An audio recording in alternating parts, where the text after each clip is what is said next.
लिए हमारे साथ जेके त्रिपाठी जी हैं, पूर्व राजदूत, साथ ही कमर आगा जी हैं, विदेश मामलों के जानकार।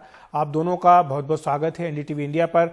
सबसे पहले कमर आगा साहब, आपके पास आना चाहूंगा। आप किस तरह से देखते हैं बिलावल भुट्टो जरदारी का जो बयान है, एक तरह से आतंकवाद का मुद्दा है जिसको लेकर के संयुक्त राष्ट्र में इतना ज्यादा तीखा हमला बीजेपी ने किया, क्या उससे भारत ने किया है, क्या उसको देखकर आपको लगता है कि ध्यान भटकाने का प्रयास कर रहे हैं आसिफ? देखिए, ये तो है ही। उसके अलावा मेन चीज ये है कि इस समय जो सरकार है, शरीफ गवर्नमेंट वहां पे, वो पूरी तरीके से फेल हो गई। इन लोगों ने सोचा था कि सरकार बना के इमरान खान को हटा के कुछ नया मुद्दे पे बात करेंगे, लेकिन वो कुछ कर नहीं पाए। इकोनॉमिक सिचुएशन लगातार खराब हो रही है, पॉलिटिक्स कंट्रोल से बाहर है, लोग सड़क पे निकले हुए हैं। तो हमने देखा है जब भी इंटरनल सिचुएशन पाकिस्तान की खराब होती है तो वो बॉर्डर के ऊपर टेंशन, हिंदुस्तान के खिलाफ बातें, नारेबाजियां और ये सब बिल्डअप कर देते हैं पाकिस्तानी। अब प्रॉब्लम ये है कि उनकी ये सब बातें भी इस समय वहां पे कारगर नहीं हो रही हैं। इससे भी कोई मसला हल होने वाला नहीं है। दूसरी बात ये भी है कि हम आने वाले समय में, अभी कुछ दिन पहले जिस तरीके से राजस्थान के बॉर्डर पे इंडियन पेट्रोल के ऊपर अटैक हुआ, फिर उसके बाद तरन तारण पे में पुलिस स्टेशन के ऊपर एक अटैक पंजाब प्रांत का है, वहां पे हुआ। लगता ऐसा है कि आने वाले समय में ये बॉर्डर टेंशन और इस तरह की चीजें बढ़ती भी नजर आएंगी, क्योंकि जैसे जैसे पाकिस्तान की अंदरूनी हालात बिगड़ते जा रहे हैं वैसे वैसे ये इस तरह की हरकतें करना शुरू करते हैं। मैं समझता हूँ कि बहुत चौकन्ना रहने की जरूरत है। इतना स्ट्रांग स्टेटमेंट दिया, मुझे नहीं लगता कि पाकिस्तान में इसकी बहुत ज्यादा लोग वहां पे खुशी हुई होगी या उनको लगा होगा कि वहां पे बदलाव होगा। इसलिए कि पाकिस्तान की जनता भी अब आतंकवाद से त्रस्त हो चुकी है। उन्हीं ने सोचा था कि स्ट्रेटेजिक डेप्थ की जो पॉलिसी अडॉप्ट की थी, सोचा था कि वो अफगानिस्तान के अंदर जाएंगे, तालिबान का रूल होगा। तालिबान से भी नहीं बन रहा, क्योंकि तालिबान एक संगठन तो है नहीं, वहाँ बहुत से ग्रुप हैं, अलग अलग ग्रुप हैं, और वो अलग अलग ग्रुप इस समय बॉर्डर के ऊपर उनसे लड़ाई हो रही है। और ये है कि इनके पास कोई दूसरा मुद्दा नहीं है। जब भी कोई प्रॉब्लम आती है तो भारत को ये पे टेंशन बिल्डअप करना, भारत के खिलाफ बोलना और उससे पब्लिक ओपिनियन को मोबिलाइज करना।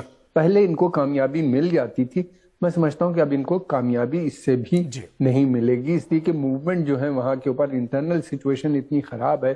आए दिन बलूचिस्तान के अंदर जिस तरीके के धरना प्रदर्शन हो रहे हैं, फिर उसके अलावा अटैक हो रहा है चाइनीज इंस्टॉलेशंस पे या चाइनीज सोल्जर्स के ऊपर, फिर नॉर्थ वेस्ट फ्रंटियर प्रोविंस जिसको अब ये लोग खैबर पख्तूनख्वा कहते हैं, वहाँ आए दिन मूवमेंट बढ़ा हुआ है। डेमोक्रेटिक नेशनलिस्ट मूवमेंट भी है, सिंध में भी नेशनलिस्ट मूवमेंट बहुत स्ट्रांग है। पंजाब जो इनका सबसे बड़ा स्ट्रांग बेस था वो भी इनके हाथ से, आर्मी के हाथ से निकल गया है। वहां पे भी अभी जो इलेक्शन हुए हमने देखा, इमरान खान की पार्टी, इमरान खान कोई बहुत सक्सेसफुल प्रधानमंत्री नहीं थे, लेकिन क्योंकि वो जो बातें कर रहे हैं वो जनता को अपील कर रही है, तो जनता उनको सपोर्ट भी कर रही है। तो ऐसे में उम्मीद करना कि वहां से कोई अच्छी बात होगी या कोई ढंग की बात वो करेंगे, तो मुझे नहीं लगता, बल्कि हमको चौकन्ना रहने की जरूरत है। बिल्कुल। कमर आगा साहब, हमारे साथ जेके त्रिपाठी जी भी बने हुए हैं। त्रिपाठी जी, आपसे समझना चाहेंगे बिलावल भुट्टो को लेकर के आपकी क्या राय है, क्योंकि जब वो राजनीति में आए थे तब वहां पर जो उनके विपक्षी थे उनको ये कहते थे कि ये राजनीतिक रूप से परिपक्व नहीं है, लेकिन अब जब वो सत्ता में है, इतने महत्वपूर्ण पद पर हैं, बड़ी जिम्मेदारी संभाल रहे हैं, क्या आपको लगता है कि उनका ये जो बयान आया, जिस तरह से व्यक्तिगत हमला पीएम मोदी पर उन्होंने किया, ये एक परिपक्वता की निशानी है, या अभी ये माना जाए कि वो अपरिपक्व हैं, अभी तक कुछ सीखे नहीं है? देखिए अखिलेश जी, मैं यही बात मानता हूं कि अभी भी बिलावल भुट्टो उतना ही अपरिपक्व है जितना पहले थे, सत्ता में आने के पहले। उनको ये कुर्सी मिली है या उनको वो चुनाव में इसलिए जीते हैं कि वो एक ऐसे परिवार से आते हैं जिसका राजनीतिक रूप से बहुत बड़ा कद रहा है। बेनजीर भुट्टो का, उनके पिताजी जुल्फिकार भुट्टो का। तो ये इन्हें राजनीति जो है ये इन्हें अपनी मेहनत से नहीं मिली, इन्हें अपने पारिवारिक रसूख की वजह से मिली।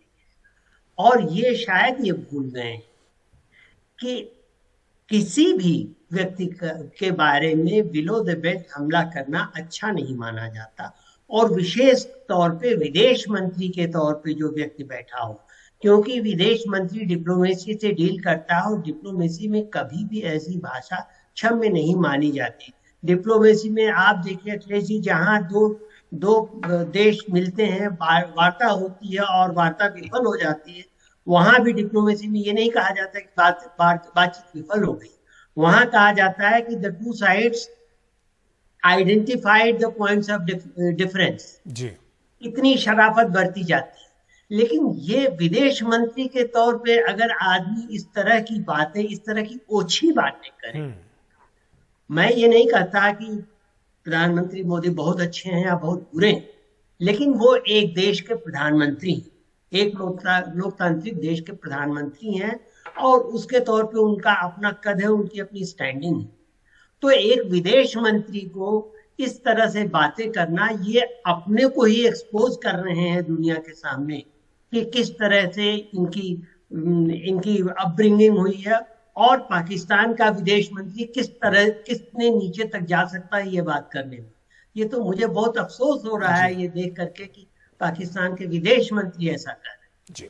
हमारा आगा साहब, एक प्रश्न ये भी उठता है कि जिस तरह से भारत ने आतंकवाद को लेकर के पाकिस्तान पर निशाना साधा है संयुक्त राष्ट्र की इस बैठक में, क्या आपको लगता है कि इससे आने वाले वक्त में खासतौर से अमेरिका, जो एक तरह से कोशिश भी करता है कि पर्दे के पीछे ही सही पाकिस्तान को थोड़ी बहुत मदद करे, उसे एक कड़ा संदेश मिलेगा और आतंकवाद का मुद्दा फिर से एक बार फोकस में आएगा? देखिए, आतंकवाद का मुद्दा तो काफी फोकस में है।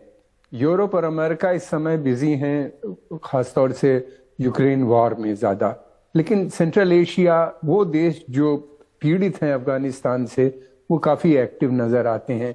हमने देखा अभी NSA की जो मीटिंग हुई थी, अजीत डोभाल सिंह साहब ने जो कराई थी, जिसमें यहाँ के सभी देश के लोग आए थे। तो ये मुद्दा जो है, अब डेवलपिंग नेशन और जो पीड़ित देश हैं अफगानिस्तान, उसमें मैं समझता हूँ अफ्रो एशियन नेशंस में ये बहुत ज्वलन है, और वहाँ पे काफ़ी चिंता बनी हुई थी कि अफ्रीका में भी बहुत से देशों के अंदर हम देख रहे हैं, खासतौर से सहल रीजन में, चाइड, नाइजर, माली, कैमरून, नाइजीरिया या नॉर्थ दूसरे जो देश हैं, वहाँ के ऊपर एक बड़ी समस्या बन गई यहाँ पे। देखिए, एक चीज़ और है अखिल, मैं यहाँ पे कहना चाहता हूँ, वो ये है कि ये बड़ा सोच समझ के स्टेटमेंट दिया गया है मेरे हिसाब से।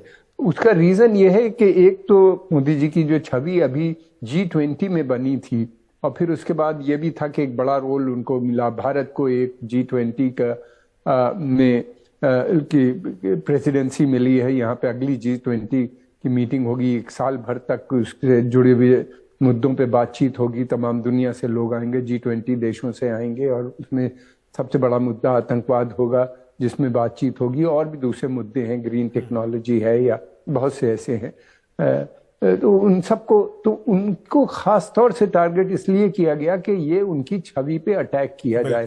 समय आ गया है कि ये उनकी जो एक इनहैंस स्टेटस उनका जो बना है, उसको किसी सूरत से, ये महज यही नहीं बल्कि इस तरह के स्ट्रॉन्ग स्टेटमेंट दो तो शायद इंटरनेशनल मीडिया। और ये बात बताना भी जरूरी है दर्शकों को कि इसी साल सुप्रीम कोर्ट का फैसला आया है गुजरात दंगों के बारे में, उसको एक तरह से अंतिम निर्णय माना गया, जिसमें कि सीधे सीधे तौर पर क्लीन चिट दी गई है नरेंद्र मोदी को। जब वो मुख्यमंत्री थे तब कहा गया कि इस तरह की कोई जो आरोप लगाए वो बिल्कुल बेबुनियाद है, सिरे से खारिज किया गया सुप्रीम कोर्ट में। त्रिपाठी जी, आपके पास आना चाहूंगा, यही बात जो आगा साहब ने उठाई कि G20 के जरिए जो अगले 1 साल तक भारत बहुत ज्यादा चर्चा में रहेगा, सुर्खियों में रहेगा। अब से कुछ देर पहले ही PM मोदी की रूस के राष्ट्रपति पुतिन से बात भी हुई है, उसमें भी G20 के मुद्दे पर चर्चा हुई है। तो ऐसे में क्या G20 को लेकर के जो भारत की एक तरह से सफलता दिखने वाली है आगे के 1 साल में, उससे ध्यान भटकाने का भी प्रयास पाकिस्तान कर रहा है एक रणनीति के तहत?